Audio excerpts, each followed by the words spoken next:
옛날 이곳 사막에서 영화를 누렸던 한 부유한 왕국이 어느 날 사막의 모래 속으로 사라졌다.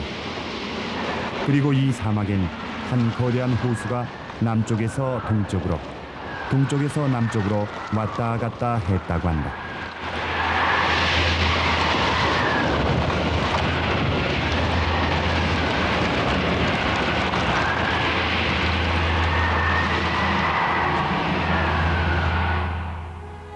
아시아 대륙의 심장부라 할 수 있는 타클라막한 사막 동쪽에 위치한 로그노르 호수와 이 호수가에서 한때 영화를 누렸던 누란 왕국이 바로 그것이다. 길고 긴 실크로드와 그 장구한 역사 속에서 이 두 곳만큼 신비로운 유적은 없을 것이다. 정말로 호수가 움직였을까? 누란 왕국의 비밀은 또 무엇이었을까?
이곳은 양관이다.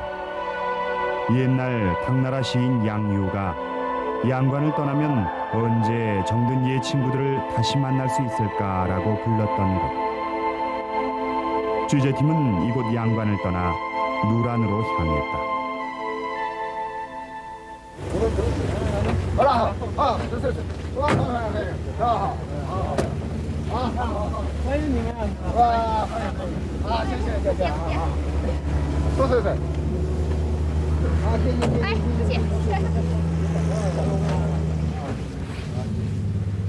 양관에서 누란까지의 이번 탐사는 1934년 중국과 스웨덴 합동 탐사팀이 이곳을 다녀간 이후 반세기 만에 처음 이루어진 것이다.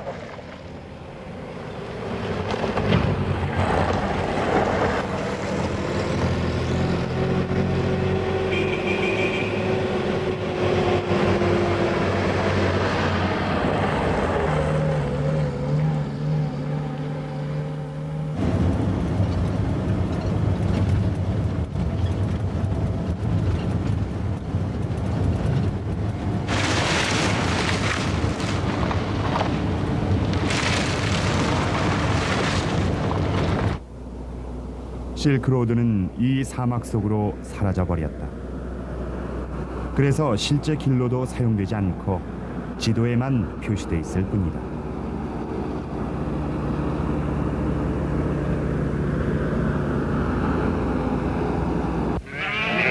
취재팀은 양관에서 100여 킬로미터를 달려 후린이라 부르는 곳에 도착했다. 마을이라고 부를 수도 없는 이 작은 마을의 주민이라곤 단 두 사람뿐이었다. 이들은 처음 취재팀을 보자 매우 놀랐다. 그러나 진심으로 따뜻하게 맞아주었다. 이들은 취재팀을 반년 만에 처음 만난 손님이라고 했다. 이들은 해가 떠서 질 때까지 양떼를 돌보면서 외로운 생활을 한다. 그리고 여기에서 얻은 털로 실을 뽑아 천을 짜서 옷을 만든다. 취재팀은 이 두 유목민에게 닭 30마리와 계란 200개를 샀다. 그리고 계란은 모래가 가득 찬 양동이 속에 넣었다. 두 유목민들은 이렇게 하는 것이 여행 중 계란을 깨뜨리지 않는 최선의 방법이라고 했다. 또한 취재팀은 비상식량으로 양도 몇 마리 샀다. 그리고 나서 다시 트럭에 올라타고 출발했다.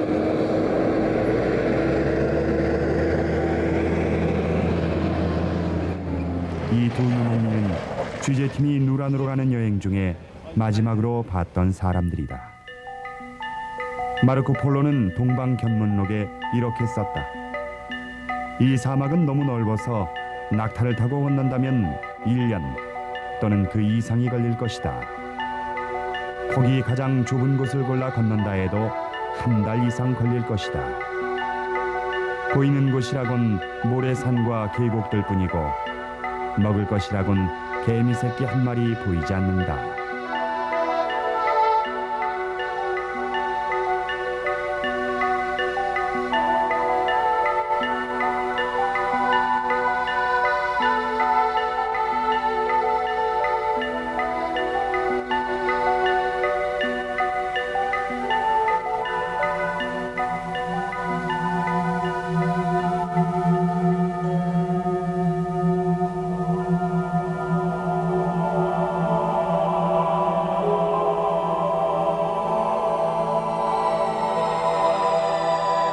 이곳은 중국인들이 칼날산이라고 부르는 곳이다. 정말 이름 그대로였다.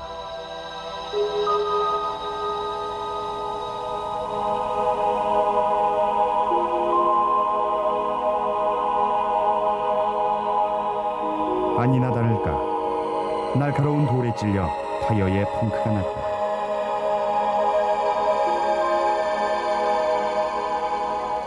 무엇인가 갑자기 빠르게 움직이는 것이 보였다. 이런 사막에선 보기 힘든 큰 노루였다.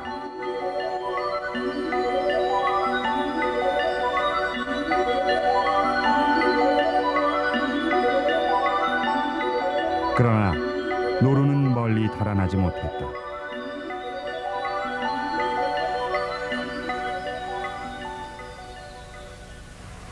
이날 취재팀은 계속 몰아치는 북서풍을 막기 위해 높은 모래 언덕 밑에서 텐트를 치고 야영을 했다.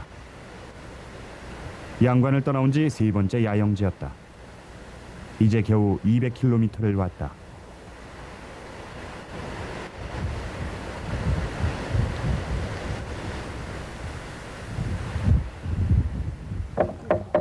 중국인들 중에서 취사반장을 뽑고 그의 지시에 따라 조금 전에 잡은 노루고기로 저녁 준비를 시작했다.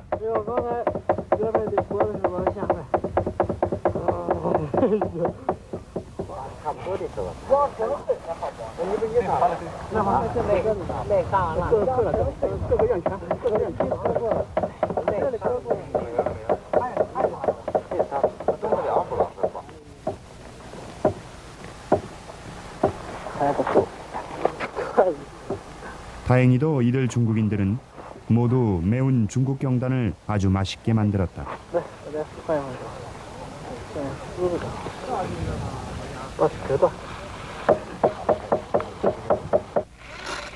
취재팀은 구형 수동식 통신기로 본부를 불러 현재의 위치와 계획을 보고했다. 여기는 군사 비밀 지역이었기 때문에 항상 현재의 위치와 계획을 본부에 보고하고 지시를 받아야 했다.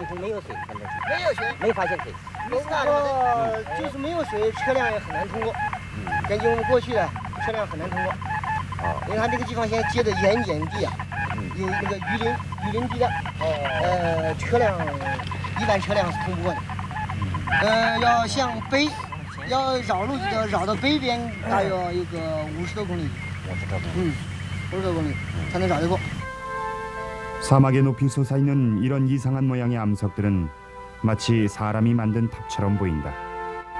그러나 이것은 탑이 아니고 수십만 년 동안 비바람에 씻겨 만들어진 것이다.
이러한 바람에 의해 형성된 바위는 마치 사하라 사막의 스핑크스처럼 보였다. 취재팀 중에 한 사람은 이것이 마치 노란 왕국의 수호신 같다고 했다.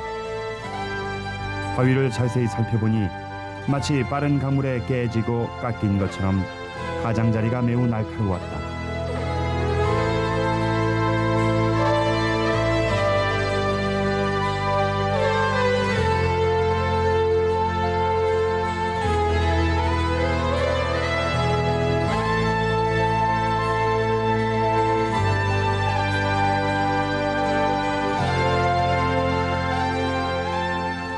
이 거대한 바위지대는 동서로 80km, 남북으로 40km나 계속된다.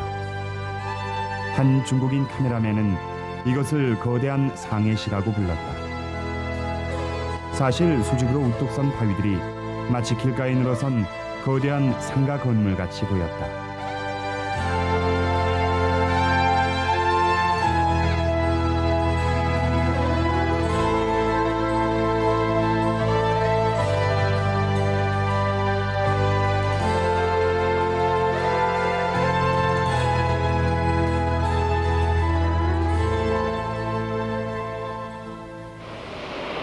다시 바람이 불기 시작했다. 풍속계로 풍속을 재보니 시속 90km였다. 모래와 조그마한 자갈돌들이 얼굴에 날아왔다. 중국에서 비사주석이라 불리는 모래바람이 일기 시작한 것이다.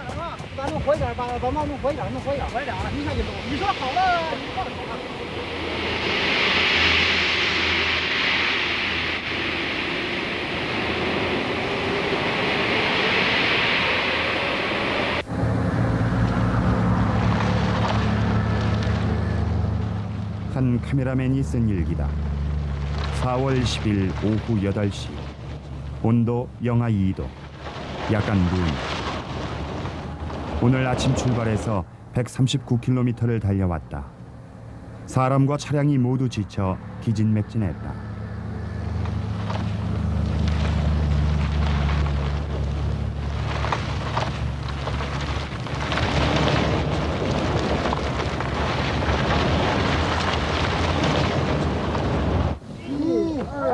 밤 9시 30분 텐트를 쳤지만 바람이 너무 강하게 불어 곧 넘어졌다. 이 텐트를 치는데 1시간이나 걸렸다.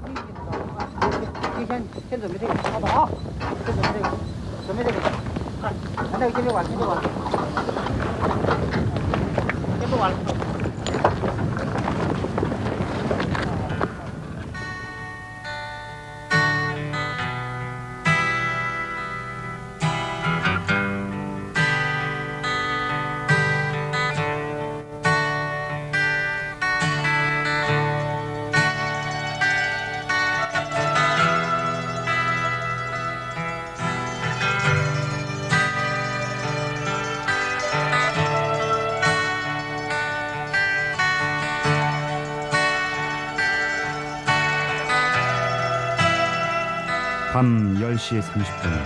아직 저녁 식사 전이다.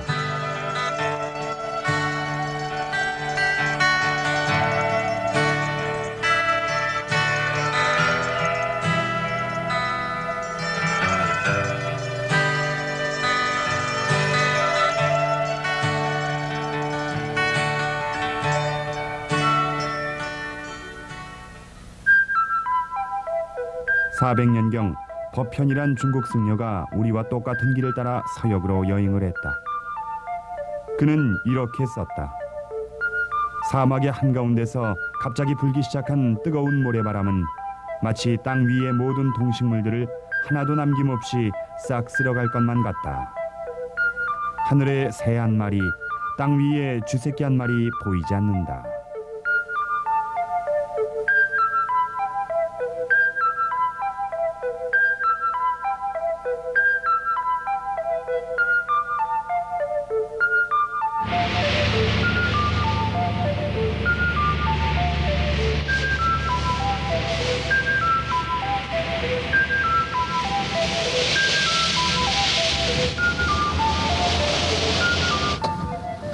또 20세기 초에 이곳을 탐험했던 오렐스타인은 이렇게 기술했다.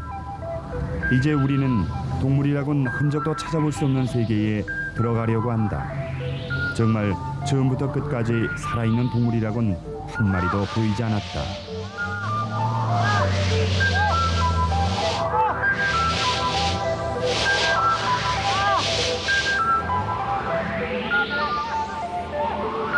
이런 곳을 통과할 수 있는 것은 옛날 이름 없는 사람들이 장안에서, 피르시아에서, 로마에서 각종 문물을 운반하면서 개척했던 길뿐이란 생각이 들었다.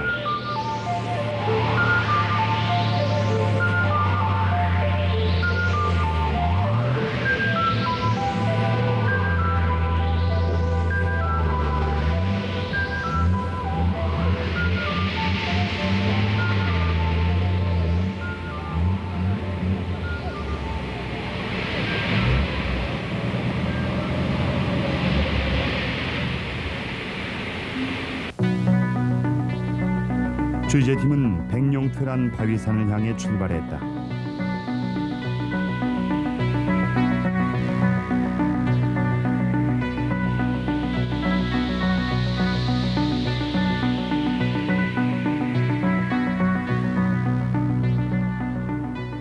이 바위산은 사막 위에 우뚝 솟은 모습이 마치 용 등 위에 삼각형 모양의 산 같은 게 나 있는 것 같다고 해서 그렇게 부른다고 한다.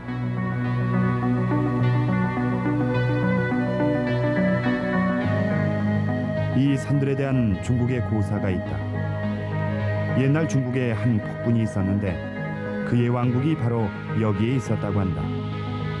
하루는 천신이 중으로 변장을 하고 이 왕에게 공양을 얻으러 왔다. 그러나 마음씨 고약한 왕은 그에게 땅 위에서 어디서나 죽을 수 있는 암염 한 덩어리밖에 주지 않았다. 이에 노한 천신이 로브노르 호수의 물을 범람케 하여 그의 왕국을 홍수로 뒤덮어버렸다 한다. 그래서 이곳에 백룡들이 들어와 살게 됐다는 이야기다.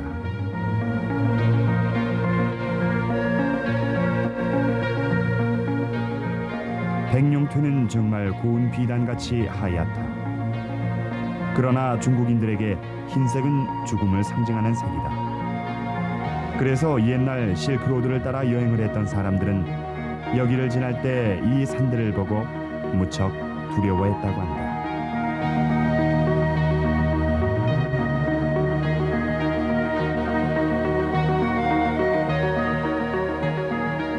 당나라 시대의 유명한 승려였던 현장 법사는 이렇게 기록했다. 많은 사람들이 아무리 봐도 끝이 보이지 않는 이 거대한 사막에서 길을 잃었다. 그러나 정작 이곳엔 길이 따로 없다. 어딜 보건 사람들의 유골이 길을 표시하고 있다. 이곳엔 물이 없기 때문에 풀 한 폭이 자랄 수 없다. 또한 뜨거운 모래바람이 많이 불기 때문에 사람은 즉시 병에 걸려 죽는다.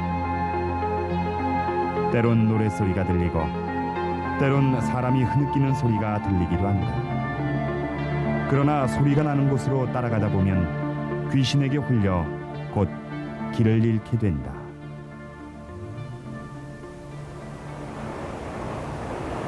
타클라마칸이란 말은 돌아올 수 없는 곳이란 뜻이다. 하지만 취재팀은 이 죽음의 세계에서 옛날 실크로드가 여기를 통과했다는 확실한 증거를 발견했다. 이 구리엽전은 1300년경 당나라 현종 때 만들어진 것들이다. 이것을 보며 우린 당시 당나라의 세력이 여기까지 미쳤다는 점과 당나라 상인들이 이곳을 지나 서역으로 들어갔다는 사실을 짐작할 수 있다. 여기 모래바닥에 흩어져 있는 엽전들은 모두 300개인데 무게는 약 2kg이었다. 누가 이렇게 많은 돈을 버리고 갔을까? 모아두었던 봉급을 찾아 고향으로 돌아가려던 누란 왕국의 군인이었을지도 모른다. 아니, 어쩌면 당시 군사력의 우위를 지키는데 없어서는 안 될, 그러나 중국에선 구하기 힘든 천마를 사러 서역으로 가던 사람이었을 것이다.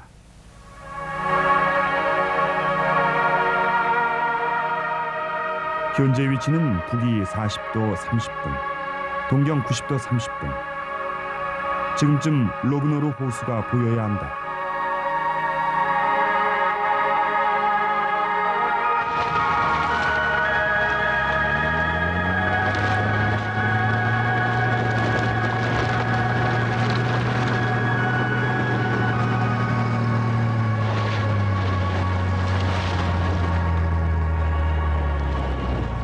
하지만 호수는 흔적도 보이지 않았다.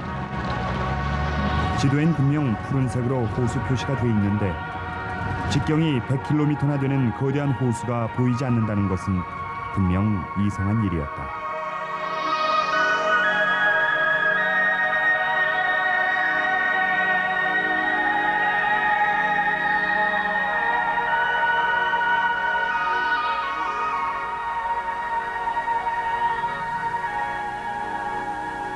옛날 스웨덴 탐험가 헤이딘 박사는 이 로브노르 호수를 방황의 호수라고 불렀다.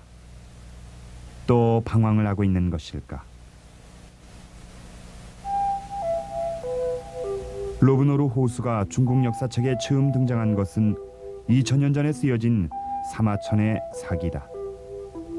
사마천의 사기엔 누란이라고 하는 왕국이 어떤 영호 가장자리에 자리 잡고 있다고 기록돼 있다. 여기서 호수는 소금기가 풍부한 로브노르 호수를 가리키는 말이 분명하다.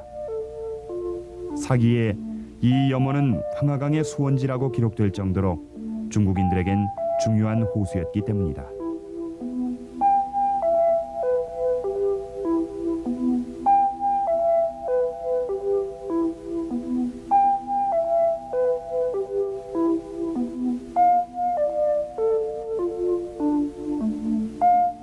(1863년) 러시아 탐험가 프르제발스키는 이 호수가 중국의 역사책에 기록된 것보다 남쪽으로 1도, 그러니까 약 100km 정도 차이가 난다고 지적했다.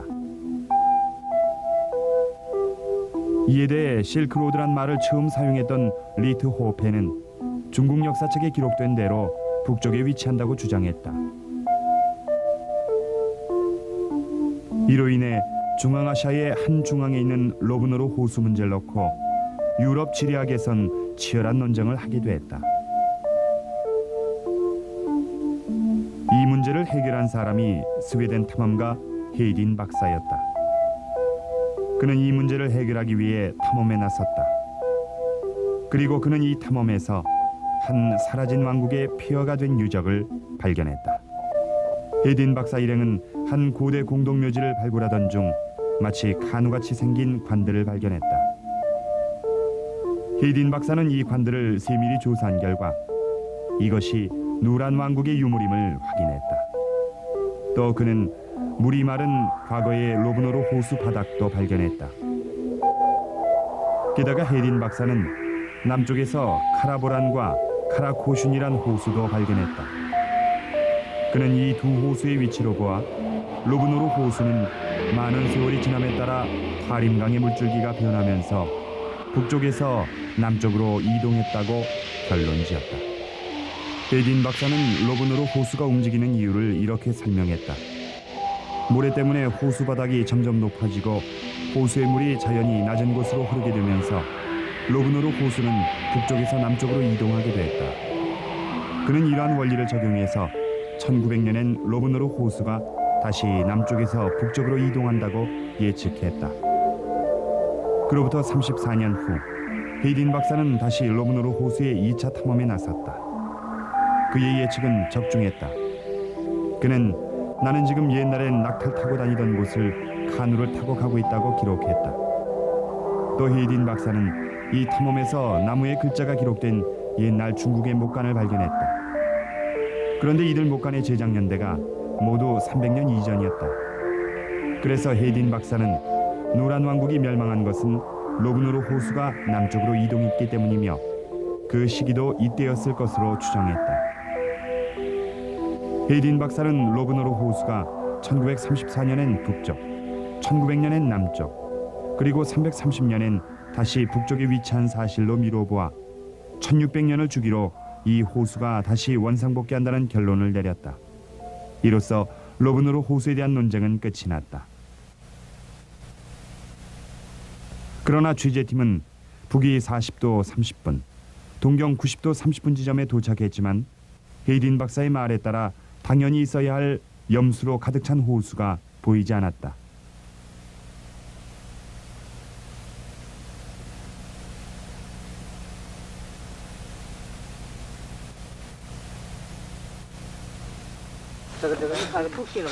그러나 잘못된 게 아니었다. 사막의 건모래를 파보니 암염이 나온 것이다. 它的东西，它的东西像问题是这样的呀，它是打到墙基一部分，所以它那个方扩出去。现在我们打南北墙，往里打，河北打墙基外面去。 우리가 파헤친 이곳은 중국 사서의 영호.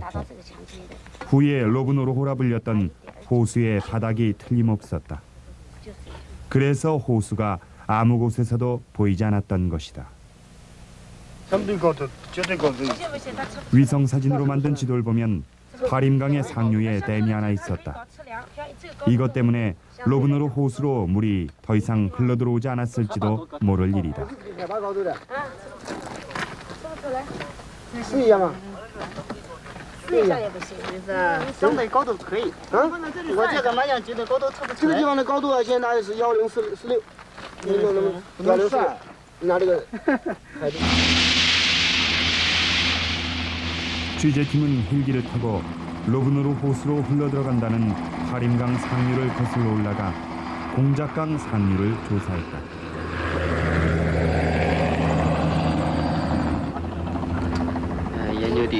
이제 300km를 날아왔다. 발밑엔 공작강이 유유히 흐르고 있다.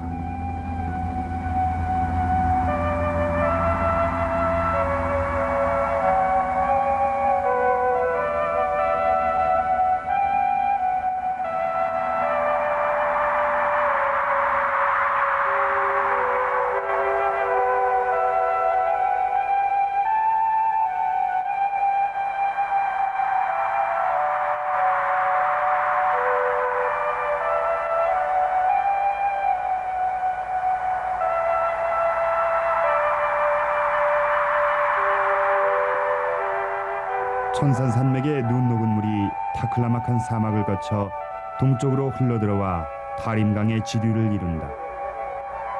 이러한 지류 중에 가장 물이 풍부한 곳이 공작강인데 이 강물이 로브노르로 흘러들어간다고 한다.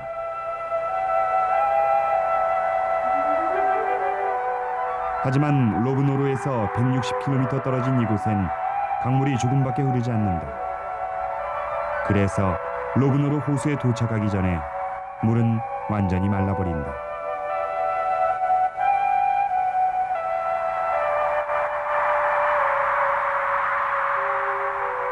어쩌면 천산산맥이나 곤륜산맥의 눈이나 빙하가 녹은 물이 로브노르 호수에 들어오기 전에 말라버렸을지도 모른다. 이 강 쪽에서 남쪽으로 1도 떨어진 지점 역시 물의 흔적이라곤 찾아볼 수 없다. 로브노르 호수는 또다시 사라져버린 것이다.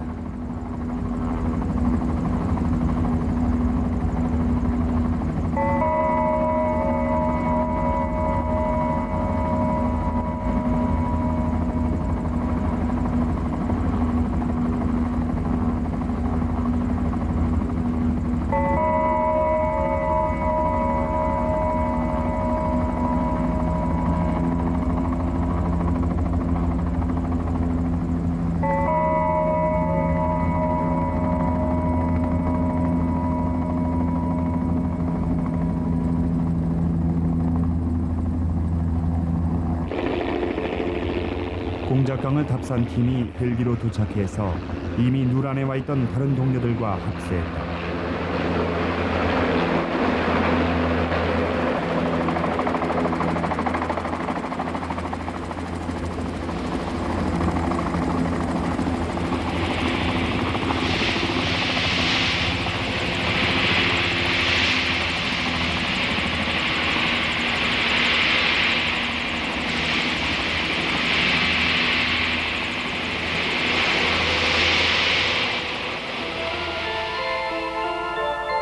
누란 왕국은 타클라막한 사막의 동쪽에 위치하고 있었기 때문에 실크로드 중에서 매우 중요한 정류장 역할을 했다. 누란 왕국은 이러한 지리상의 중요성뿐 아니라 많은 부를 가지고 있었기 때문에 한나라와 흉노족 사이에 항상 치열한 경쟁이 계속됐던 현장이기도 했다.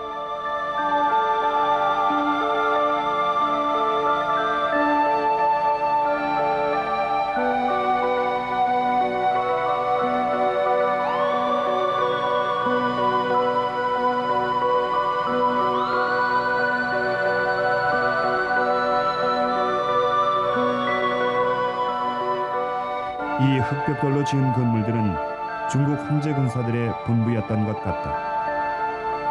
당시 누란을 지배하는 자가 실크로드 전역을 지배한다고 말할 정도로 군사 전략상 중요한 지역이었다.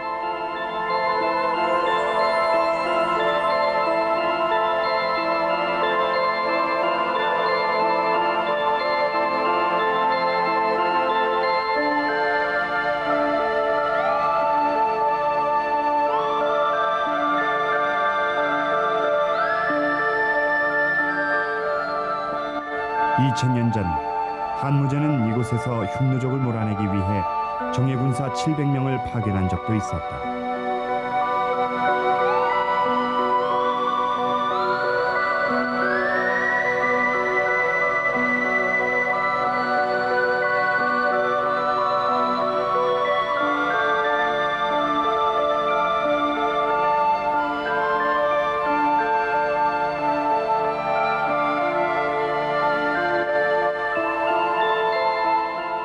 이같이 당시 한나라의 많은 군사들이 처자식과 떨어져 멀리 변방인 이곳 누란에 나와 있었다. 이곳은 양관과 옥문관에서 1000km, 장안에서 3000km 떨어진 아주 먼 변방 지역이다. 한나라 시인 장장은 멀리 고향을 떠나와 있던 군사들의 마음을 시로써 표현했다. 그대는 듣는가? 저에 끓는 피리 소리를, 노란 머리 파란 눈의 이방인이 들어주는 구슬픈 가락에 멀리 누란 정벌에 나온 남아의 가슴이 향수로 메워지는 것을. 이들 한나라 병사들에게 있어 누란은 낯선 이방인들이 사는 이국 땅이었다. 이것은 당시 누란의 주둔에 있던 초제란 사람이 쓴 편지인데 다음과 같이 쓰여 있다. 나는 멀리 변방에 나와 있으니 고향에 두고 온 형제 자매와 처자식이 제대로 먹고 입기나 하는지 걱정이 된다.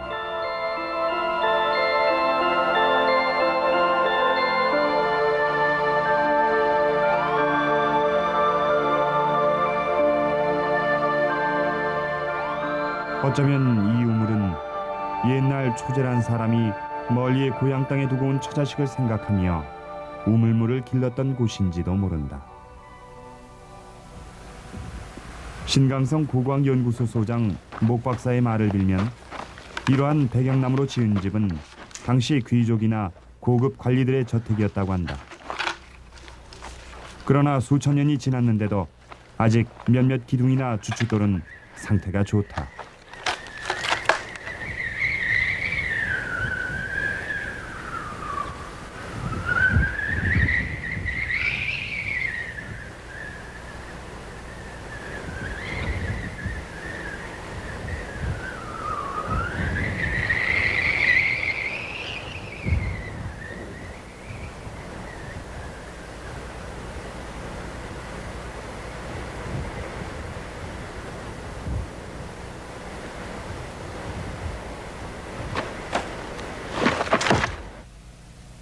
이 불탑은 아주 오래된 것인데 누란이 독실한 불교 왕국이었다는 것을 말해주듯이 매우 높이 솟아있다.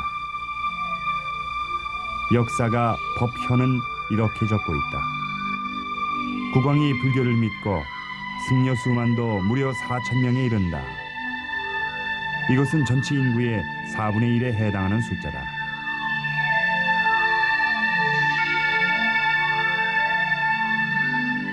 어쩌면 한나라와 흉노족이라고 하는 두 강대국 사이에서 항상 전쟁에 시달렸던 누란 사람들이 불교의 귀의에 마음의 평안을 얻고자 했던 것은 당연한 일이었을지도 모른다.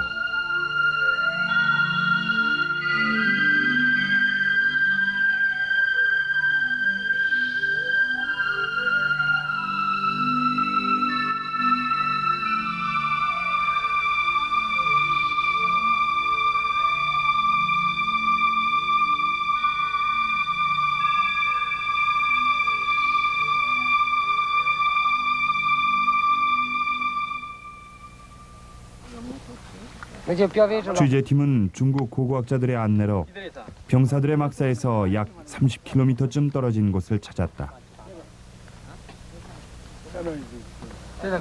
이곳은 1906년 오렐스타인이 많은 고고학적 유물을 발견했던 폐총, 즉 옛날 쓰레기장이었다.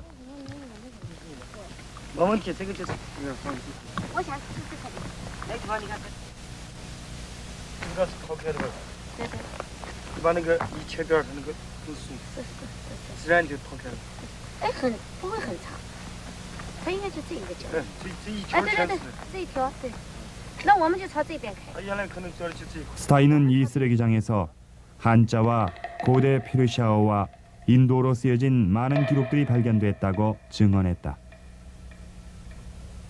취재팀이 붓으로 모래를 조금 쓸어내렸는데도 옛날 누란 사람들이 사용했던 각종 유물들이 나왔다.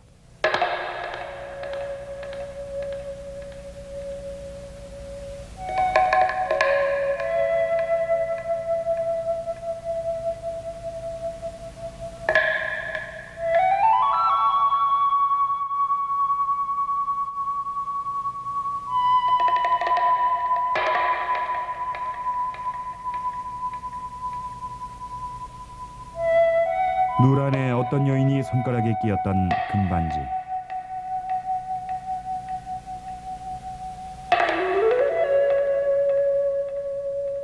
페르시아에서 실크로드를 통해 들어온 유리구슬.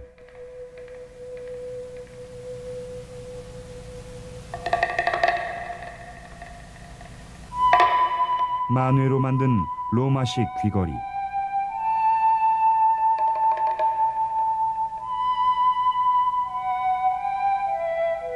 이것은 오늘날 파키스탄 지역에 있었던 쿠샨 왕조로부터 들어온 구리동전이다.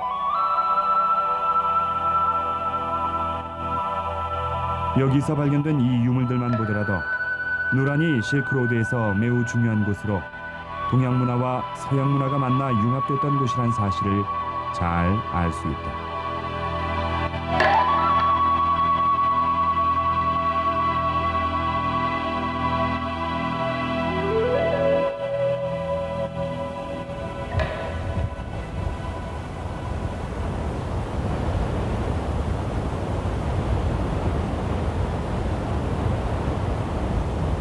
취재팀과 동행했던 신강성 고고학연구소 고고학자들은 낮에 그들이 발굴했던 유물들을 정리하고 확인하는데 밤이 깊어지는 줄도 모르고 열심히 작업을 했다. 이 같은 이들의 노력으로 누란 왕국이 언제 탄생했고 불교와 기독교가 언제 들어왔으며 또 언제 비단이 처음으로 이곳을 통해 서역으로 들어갔는가 하는 문제에 대한 새로운 실마리를 찾았다. 이들은 특히 글자가 쓰여진 가늘고 긴 나무 조각에 관심을 가졌다. 종이가 없거나 있어도 매우 귀했던 당시에는 모든 공문서나 불교 경전, 서찰, 심지어는 개인의 일기 같은 것도 모두 이러한 나무 조각에 기록했기 때문이다. 취재팀은 누란 중심부에서 북쪽으로 약 70km 떨어진 조그만 언덕에서 이상한 흔적을 발견했다. 이곳은 분명 헤딘 박사나 오렐스타인이 찾아오지 않았던 곳이었다. 땅 위에 백양나무 흔적들이 타원형으로 쓰러져 있었다. 나무 기둥이 타원형을 이루고 있는 것은 모두 7군데였다.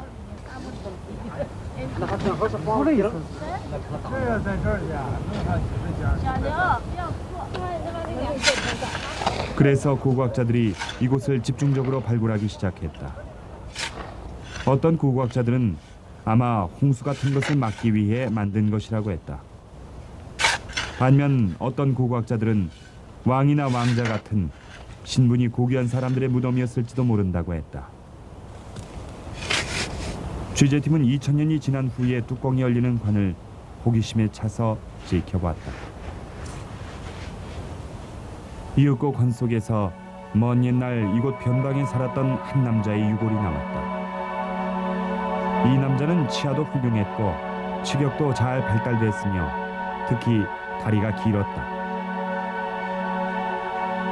이러한 특징으로 봐서 이 남자는 당시 누란 왕국의 지배층이었던 것으로 보인다. 어쩌면 누란 왕국의 왕이었을지도 모른다.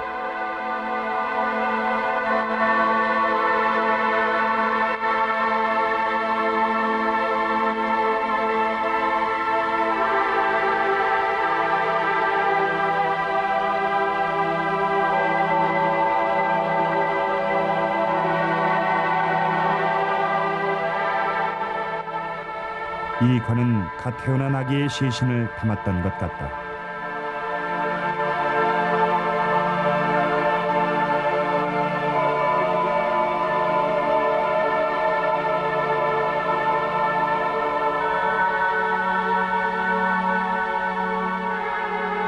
유골은 마치 살을 내는 추운 바람을 막아주기라도 하듯이 낙타 털로 잘 쌓여 있다.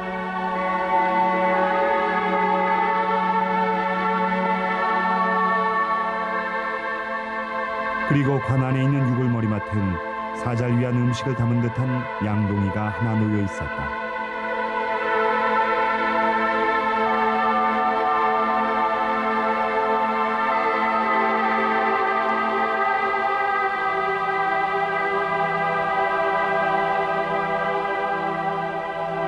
무려 2000년이 지났는데도 미랄들이 완벽하게 보존돼 있었다.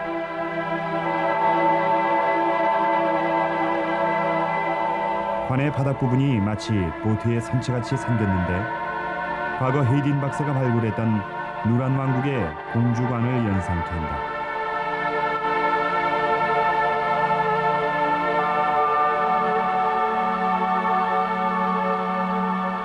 이 아이는 옛날 털구두와 낙타털로 만든 파묘를 갖고 멀고 먼 저 세상으로의 여행길에 올랐을 것이다.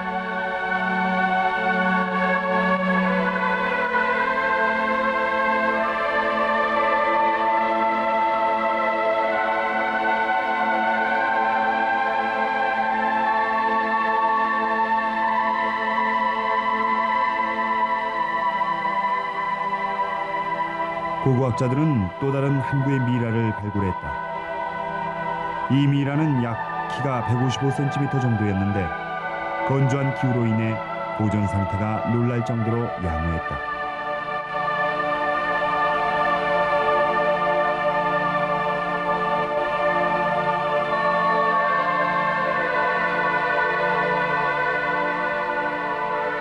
시신은 긴 비단천에 쌓여 있었다. 이렇게 고급 비단천을 감을 정도라면 이 여인은 분명 신분이 높은 사람이었던 것으로 보인다.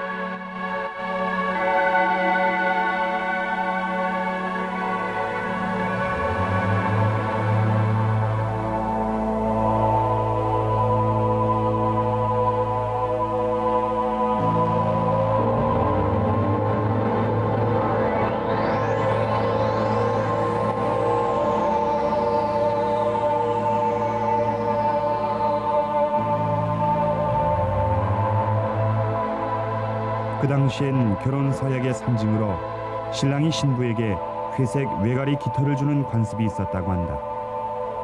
아마 이 미라의 머리카락 속에 있는 이 깃털도 이 여인의 남편이 영원한 사랑의 표시로서 머리에 꽂아주었을 것이다.